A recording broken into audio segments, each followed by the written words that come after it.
Manifestações demoníacas, elas existem?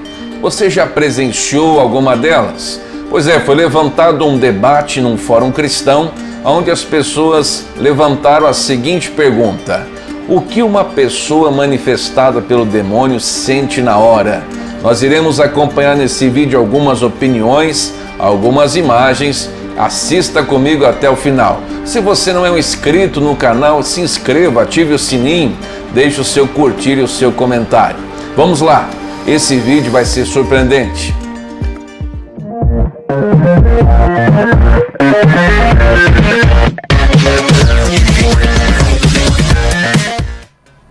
Foi levantado no grupo do Facebook de debates cristãos a seguinte pergunta: como uma pessoa manifestada pelo demônio se sente na hora? Muitos já devem ter presenciado em alguma determinada igreja onde há orações de cura e libertação, casos de manifestação demoníaca, onde muitas vezes a pessoa perde o domínio do seu próprio corpo, da sua mente, e ela é tomada por aquele espírito maligno que supostamente está na vida dela. Será que existe realmente esses casos? Acompanhe comigo esse vídeo até o final, você irá tirar suas próprias conclusões. Aí as pessoas começaram a responder essa pergunta. A primeira resposta aqui da Sabrina: quando for espírito demoníaco, a carga é bem negativa, o coração fica bem acelerado, cansaço, dores no corpo. Tudo ao contrário com o Espírito Santo. A sensação é de libertação, êxtase ou felicidade e paz. Então ela faz uma comparação entre a sensação que o Espírito Santo traz na vida da pessoa e que o espírito maligno é tudo ao contrário disso. Então essa foi a opinião da Sabrina. Agora uma outra pessoa que também respondeu a pergunta do que a pessoa manifestada pelo demônio ela sente. Aqui o Denis diz assim: pelos relatos que eu vi, a pessoa fica inconsciente na maioria dos casos, e nos casos que ela está consciente, é uma sensação bastante ruim, já que tem outra entidade controlando sua mente e corpo. Então, na opinião do Denis, pelos relatos que ele ouviu, essa é a sensação que a pessoa tem, da entidade maligna controlando o corpo e a mente dela. Já uma outra pessoa, no caso a Milena, a opinião que ela deixou é a seguinte: já tive uma experiência de ser liberta. Então ela já teve ela mesma essa experiência, o meu corpo tremia muito, eu não conseguia controlar, era uma sensação muito ruim, tanto que eu queria que aquilo acabasse, e quando terminou, eu fiquei com o meu corpo todo dolorido, como se estivesse levado uma surra.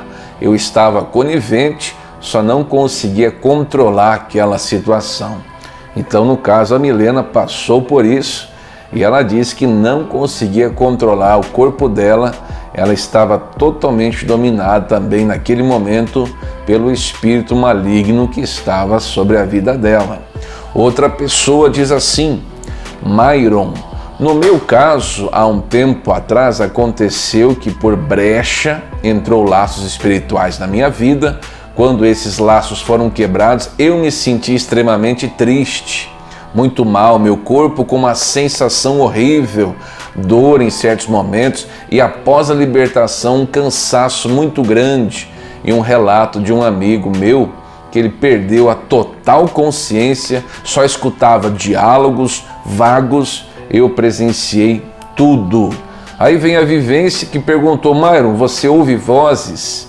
Ele disse: não, mas na vez eu tive uma visão de alguém fazendo obras das trevas no cemitério. Então o Myron relata que no caso dele, quando ele manifestou com o demônio, ele estava até mesmo tendo uma visão naquele momento da libertação, que ele estava, como diz aí, alguém fazendo obras das trevas no cemitério, muito provável sobre a própria vida dele.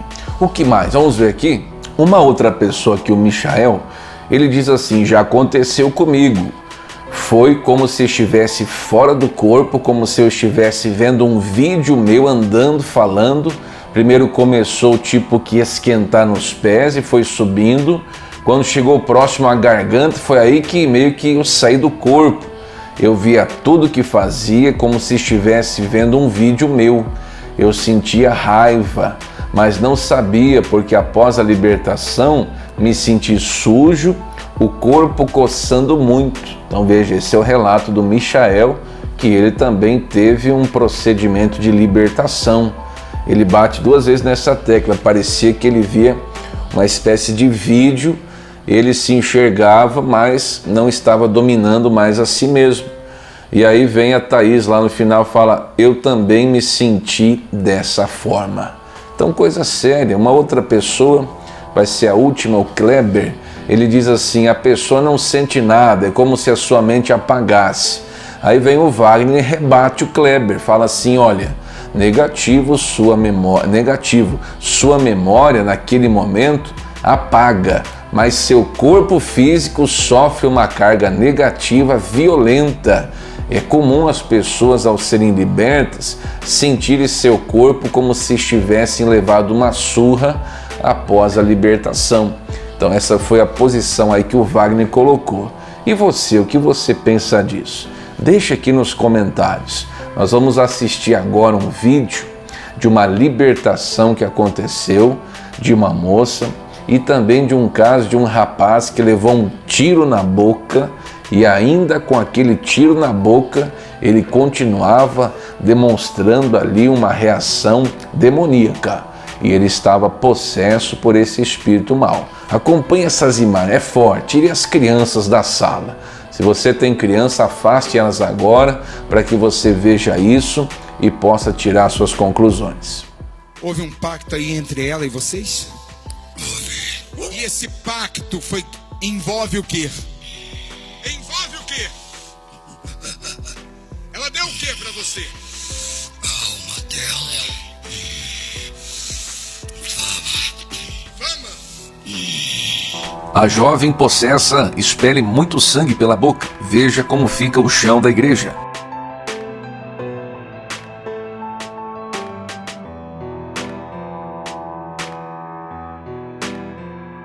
O demônio resiste, não aceita sair do corpo daquela jovem. Diz que a alma é dele. O pastor usa a autoridade espiritual em nome de Jesus para libertar essa moça.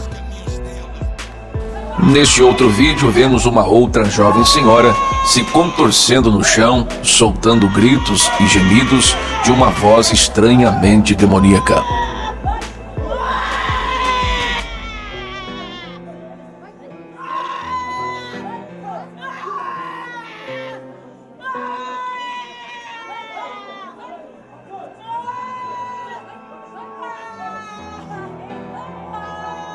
O pastor e os seus cooperadores se aproximam da jovem senhora e fazem a oração determinando o fim daquele mal e a saída do espírito maligno.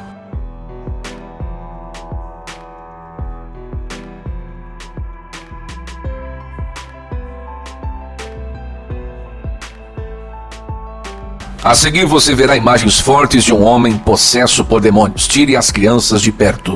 O homem havia recebido um tiro na boca e ainda assim, manifestado pelo demônio, ele não caía ao chão e não se deixava dominar de forma alguma. Venha a nós o vosso reino. Seja feita a vossa vontade. Assim na terra como no céu. E com o nosso cada dia nos dá hoje. Perdoa as nossas ofensas, assim como nós perdoamos nossos pecadores. Não nos deixei cair em tentação, mas livrai do mal. Amém.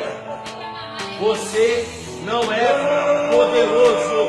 Você não é poderoso. Jesus, Deus está aqui. Deus é maior do que tudo. Você não é poderoso. Deus. Fala aí. Lúcifer. Lúcifer. Isso, está incorporado com o santo. Está incorporado com o santo. Quero ver se o santo vai segurar a tua vida isso. Quero ver. Eu não vou te bater não, porque Deus é maior. Meu cavalo está inocente, está trabalhando. Meu cavalo, trouxe meu cavalo até aqui. Eu não vou fazer nada com vocês. Só não quero que encoste no meu cavalo. Deus é... E aí, manifestação demoníaca existe ou não existe? Eu posso afirmar para você que existe. Já várias vezes eu presenciei no meu ministério casos de realmente batalha espiritual, onde a pessoa no seu corpo físico estava dominada por uma entidade. Foi necessário o uso da autoridade espiritual pelo nome de Jesus. Olha o que diz Lucas 9, versículo 38, diz assim: Eis que um homem da multidão clamou dizendo: Mestre, peço-te que olhes para meu filho, porque é o único que eu tenho. Eis que um espírito o toma, e de repente clama, e o despedaça até espumar, e só larga o depois de o ter quebrantado. E roguei aos teus discípulos que o expulsassem, não puderam. E Jesus respondendo disse: Ó geração incrédula e perversa, até quando estarei ainda convosco e vos sofrerei? Traze-me cá o teu filho. Versículo 42. E quando vinha chegando, o demônio o derribou e convulsionou. Porém Jesus repreendeu o espírito imundo e curou o menino e o entregou a seu pai. Era um caso de um demônio possuindo o menino. O pai buscou os discípulos, não puderam expulsar. Depois Jesus ainda repreendeu aqueles discípulos, dizendo que há castas de demônio que só sai com oração e jejum, mas foi na hora que repreendeu o demônio que aquele menino foi liberto e ele foi curado e devolvido aos braços do pai. Há muitos relatos na Bíblia, eu não posso falar todos aqui porque o vídeo vai ficar muito extenso. Se você gostou desse vídeo até aqui, deixe nos seus comentários se você gostaria que nós falássemos mais sobre isso. Mas a verdade é que nós precisamos estar bem com Deus, em comunhão. E não basta ser uma pessoa que vá à igreja somente, é necessário ser praticante da palavra e ter uma vida cristã em nome do Senhor Jesus, dentro da sua casa, vivendo em santidade, livre do pecado. O espírito maligno quer achar uma casa vazia. Se você estiver preenchido pelo Espírito Santo, nunca ele vai poder tomar a sua vida. Que Deus te abençoe e te fortaleça na paz do Senhor. Até uma próxima. Fique com Deus.